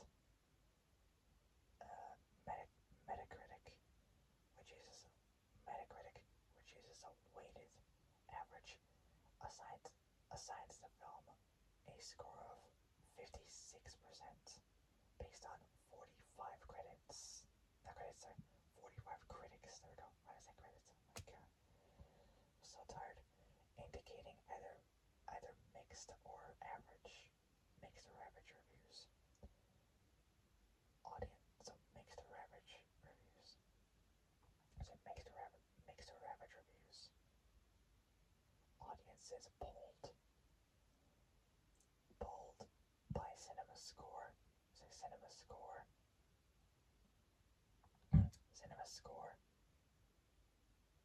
gave the film an average grade of A. So A on an A plus to F scale. Pretty good. I mean, A is pretty good. I mean, it's not A plus, but A is still pretty good.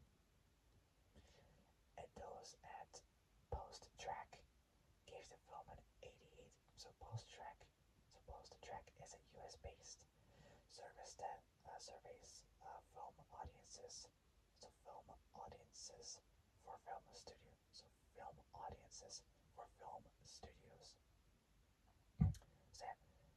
audiences polled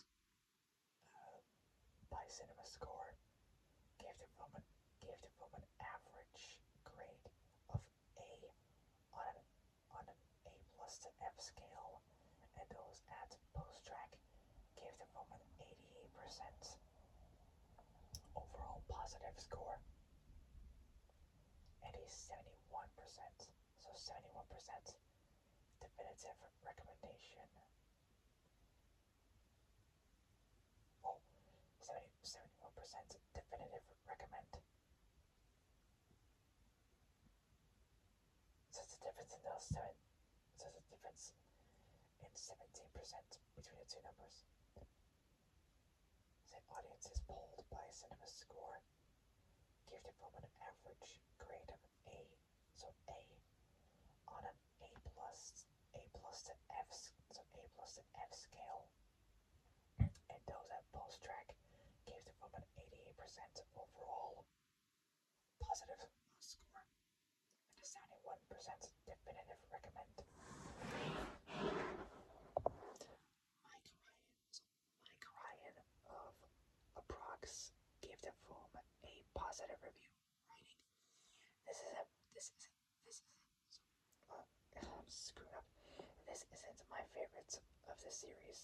it's still Furious 7. I totally agree. It's also my favorite. Furious 7 is also the best for me. It's hard to top those jumps from skyscraper to skyscraper, but this is a worthy entry. But this is a worthy entry. These movies know what they are. These movies know they're fun. These are fun movies. True. But now it's turning into all this Mission Impossible crap. It's like, there's not much street racing going on. It's just more action-based stuff. Which, by the way, like the next installment, they're going back to the old roots of the good old days of street racing. Yes! And possibly, there's obviously, possibly might be a chance that the old Supra and Charger will return. Yes! That's more like it. It's one good way to get out of the franchise. If it will ever end, we'll never know. But Fast 11 will be officially the last film of the Fast franchise, but we'll wait to find out. So Mike Ryan of Approx gave the film a positive review. Writing. This isn't my favorite of the series. That's still Furious 7. It's hard to top. It's hard to top those jumps from skyscrapers. It's hard to jump. So it's hard to top those jumps from skyscraper to skyscraper. But this is a worthy entry. These movies know what they are. These movies know they're fun. These are fun movies. Owen Gleiberman of Variety, in his positive review of the film, wrote, "More franchises after 8 films are feeling a twinge of exhaustion, but this one has achieved a level of success and perpetual kinetic creative energy as a testament. That's a testament to its commercial, cultural, demographic resonance." He also wrote, "If this series over the last 16 years, says 16 years, has taught us anything, it's that just when you think it's about to run out of gas, it gets outfitted with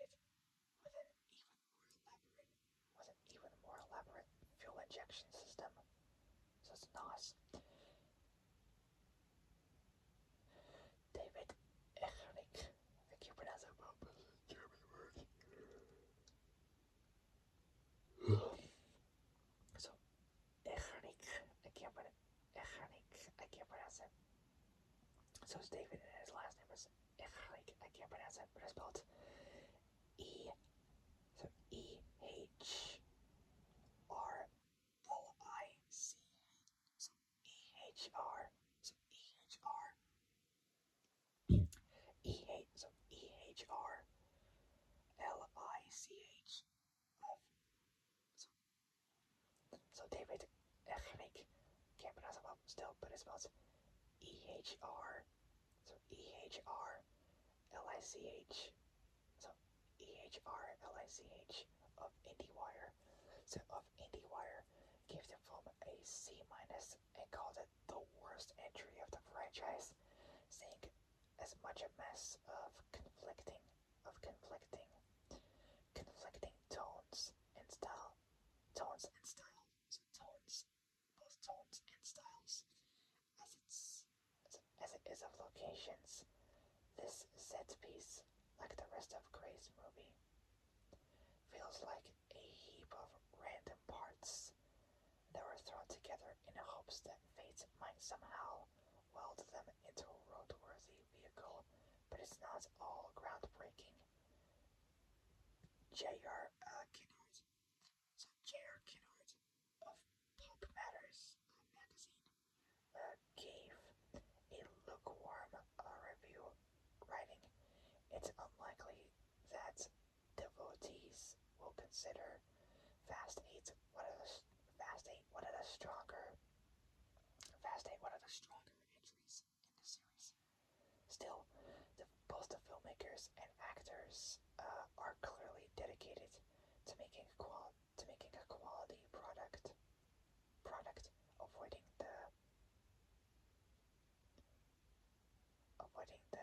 inconsistency that often plagues action sequences. Richard Roper of the Chicago Sun-Times gave the film 2 stars out of 4, so 50%. That's not bad.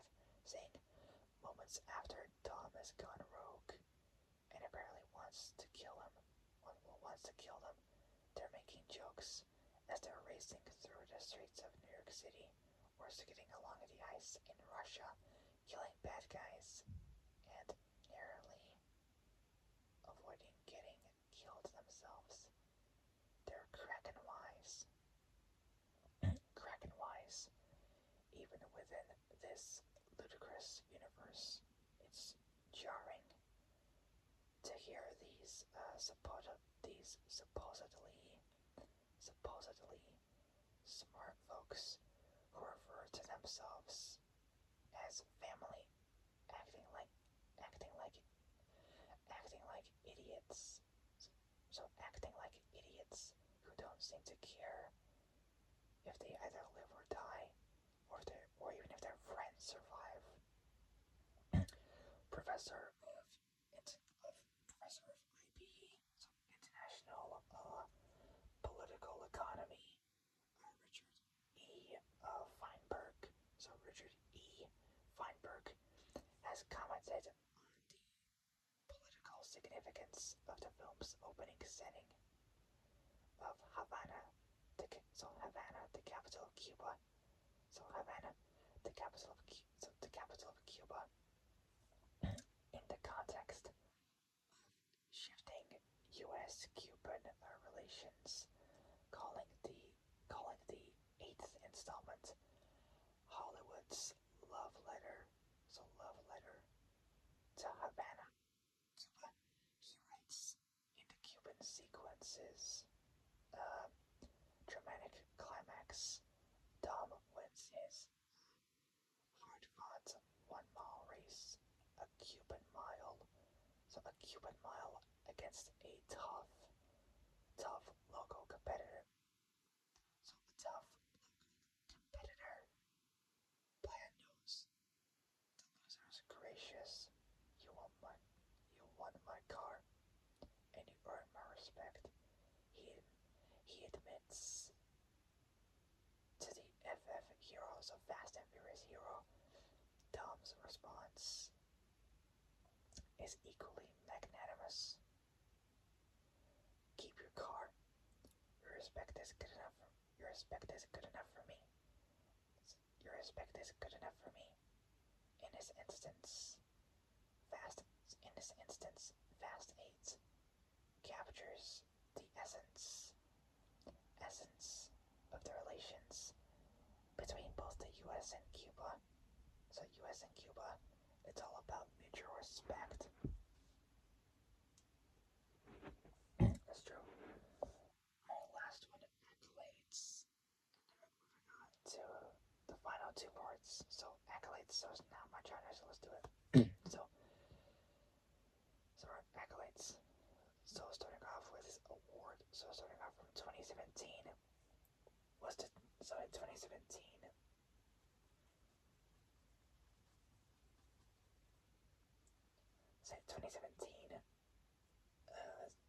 so 2017 was the Teen Choice Awards.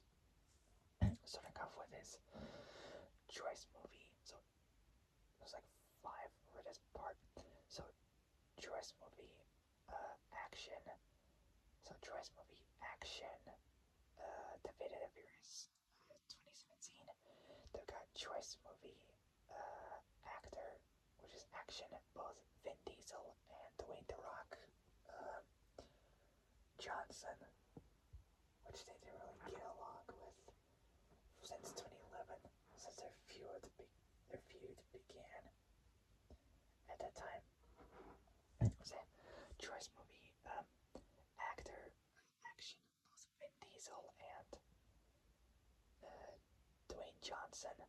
They got the same, but for actress Michelle Rodriguez, villain Charlize Theron, and then ship both Michelle Rodriguez.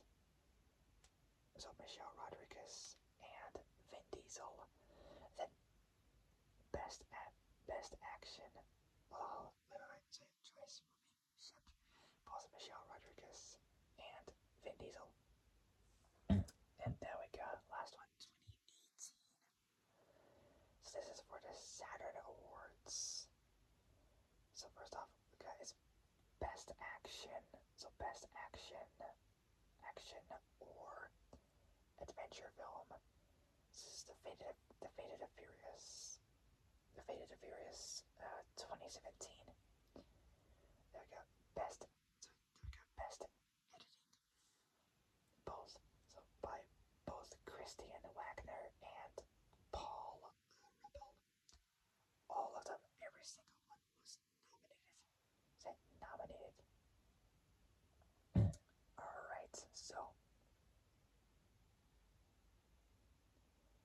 next up, Future. Now my turn, so let's do it. So, Future. So, Fast 8 was followed by F9, released in June 2021. So, it was after I finished 10th grade, and then I started. And then afterwards, I went to my 11th and final grade, and I went to college. I'd say it's 60-70% completely finished. And before I went to work and all that kind of stuff. So we're at the final part, Future. Our second to last one. So we're in Future, so let's do it. So Fast 8. So Fast 8. So F8 was followed by F9. Or Fast 9, released in June 2021. So 2021 was a pretty good year. Say 2021. It crossed over 700. So 700 million. So $700 million. So $700 million worldwide, and received a similarly mixed critical.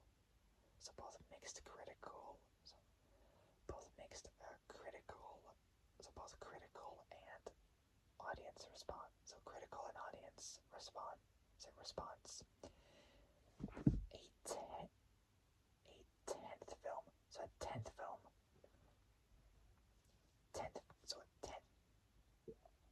Tenth film. Fast X, or A.K.A. Fast 10. So Fast 10 was released in May 2023. So that was last year. Although Fast X was reported as the final mainline, as the final mainline installment of the franchise. And 11th film, Fast XI, aka Fast 11, or Fast X, or Fast 10 Part 2. So Fast 10 Part 2, as they would call it.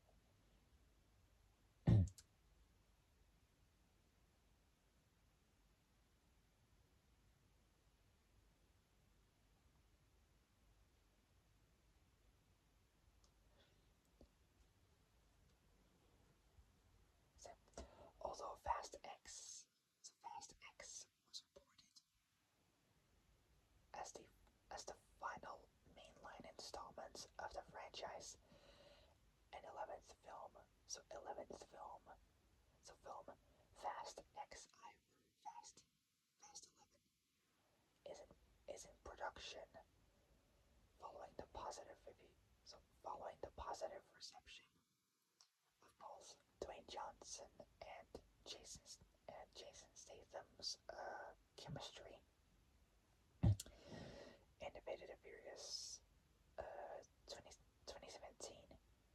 So 2017, and following the box office success of that film, Universal released a spin-off, Hobbs and Shaw, in 2019. So 2 years after The Fate of the Furious was released, and 2 years before F9 was even released. Not sure if they're going to do a second Hobbs and Shaw spin-off, but we're going to find out. just notes. So final part, and then I'll end it there. Just got over 2 hours and 12 minutes. Whoa. Alright, last part notes, and I'll end it there. So, as depicted in both Furious 6, Furious 6, Furious 6 2013, so Furious 6 2013, and Furious 7 2015, so Furious 7 2015, say 2015.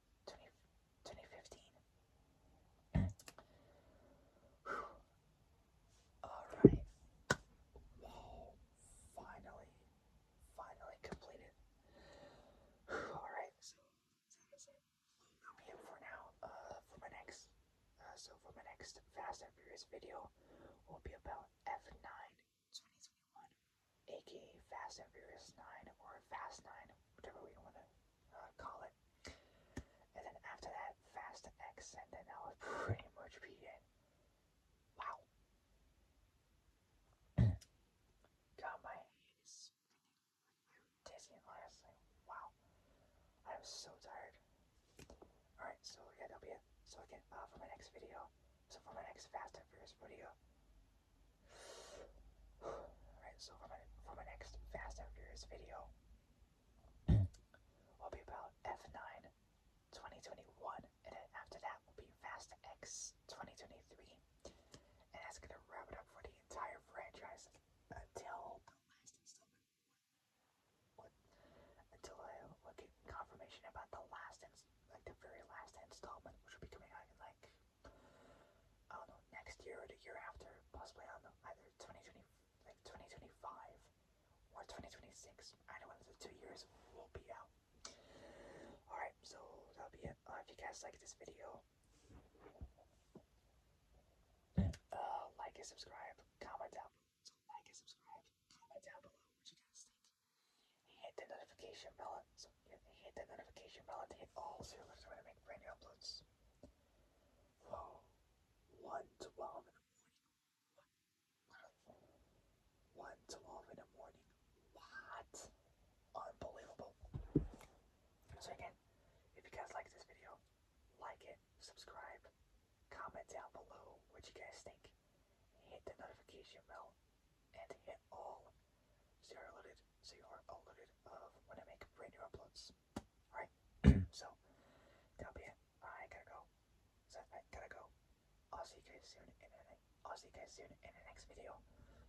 But until then, stay safe, have a great morning, and I'll see you guys soon in the next video. So I'll see you guys soon in the next video. So yeah, take care folks. Stay safe out there. I'll see you guys soon.